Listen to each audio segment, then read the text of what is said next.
Sentito parlare del bonus di vacanze? Sì, sì, ho sentito parlare del bonus vacanze,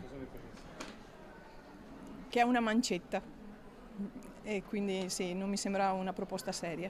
Beh, voglio dire, qualsiasi offerta è così auspicabile.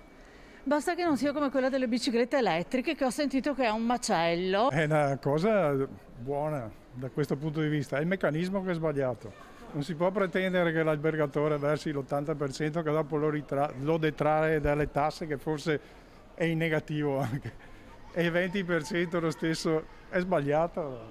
Io ho un B&B, quindi no comment, perché secondo me sono tutte cose assurde. È ovvio che va data alle famiglie, perché sono famiglie magari in difficoltà, che l'anno scorso, gli altri anni si muovevano a stento, quest'anno è andata come è andata, insomma. Nonostante il bonus non ci sono soldi, si rimane a casa.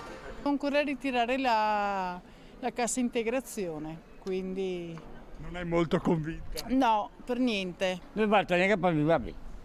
Quindi è una brutta iniziativa. Non basta neanche per vivere qui continuo. Quindi non vai in vacanza. Non lo so. A casa della morto e basta. È un po' complicato ottenerlo. Sì, sono un po' preoccupata, però vediamo, cerchiamo capire. Vogliamo andarci in vacanza. Sì, tanto!